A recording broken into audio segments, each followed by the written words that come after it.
The 50s, they were saying, well, literally, not exactly. So we are trying to reface the website, but still there's a website that is functioning. So if you go in to even Google and write the Grand Granite, you will start seeing the information coming, the YouTube's videos, Facebook, where we have conducted events, the talk shows we have had with Altiri and other networks. You will actually find us there. So the functioning website is actually existing, and it's there because the legal entity has to be having those things functioning. That is one of the requirements the ministry has to go through to make sure this and this is happening. The minimum requirement we're looking for. So to your website, so it has your SSL certificate, so that when Yes. we enter information, Yes. we know it's Yes. secure. Yes. Mhm. And now for you to enter information, it is only the front end. Before you become a member, the information we enter is only going to go to the front end. The back end, you cannot be able to access not unless you are a member. And there are like 4 layers to that. The front end where people can access.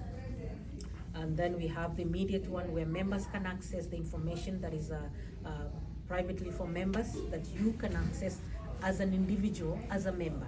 Then we have the information that can be accessed only with the management. And then the last buffer is now what is the umbrella covering everything that we cannot actually touch, not even admin can touch that because that is a gray zone you do not want to go. So actually that is there. You asked about the minimum requirements. We are looking for the Kenyan citizen. Remember, we are trying to build back home. So I cannot be able to go build somewhere else. Individually, if you want to borrow your money and go build whatever you can build, that is okay. And nobody's gonna tell you, hey, you have to do here.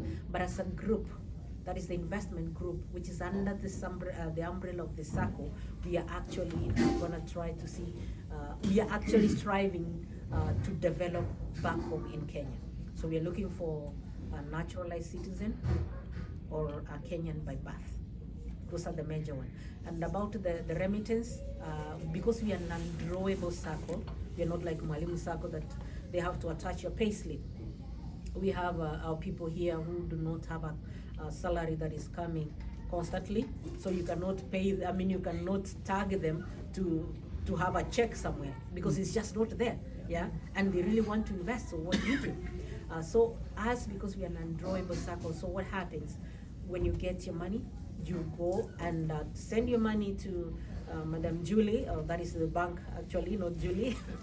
You send your money to Equity, you can send your money to KCB, you can send your money to I&M. Those are the 3 banks that we are banking with. So once you send your money there, what you send to the SACCO is actually the receipt. And the first receipt, any other receipt or subsequent payment, you actually have to upload your own receipt on your own. That is the level of transparency we have, because there you are able to see how your money is growing. So you have your statement there. You had 100,000 yesterday. Today you decided to add 200,000. So when you open your member portal, you need to see your money there. If your money is not there, then you're allowed to sit down with the treasury management, call them, find out, is it not that it hasn't been updated? And the update, trust me, Equity Bank, they don't send us money because that is a breach of our privacy. They send us with the code. So that is why we require that receipt. So that receipt, once Julie's bank, they send us the information, the transaction that have been sent to their bank by our members, we are able to see through the receipt, not actually me, that's off my docket, but we have the treasury unit. Them, they deal with only data, not the money. So they go see the receipt. It has several codes in there, and the codes that have been sent from the bank, they cross-check and see if they match. If they match, then they know this money is for so and so. If they're not matching, they're able to reach out, find out. You had input your money here. We haven't received your receipt. Or if you send the receipt, sometimes people send the money and then actually it doesn't hit the bank. It's hanging somewhere. So we have to make sure that money actually arrived, because what is with the members' information has to tally with what is in the bank.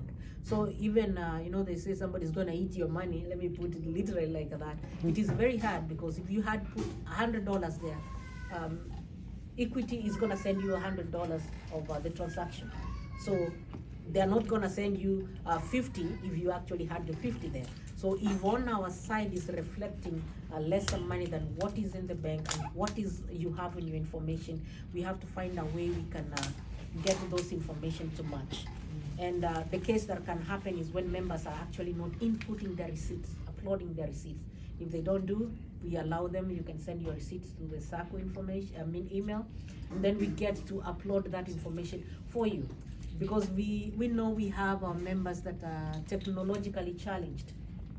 So I tell them, hey, go to the website and upload the receipt. They have an idea what you're talking about. But guess what? They want to be investing also.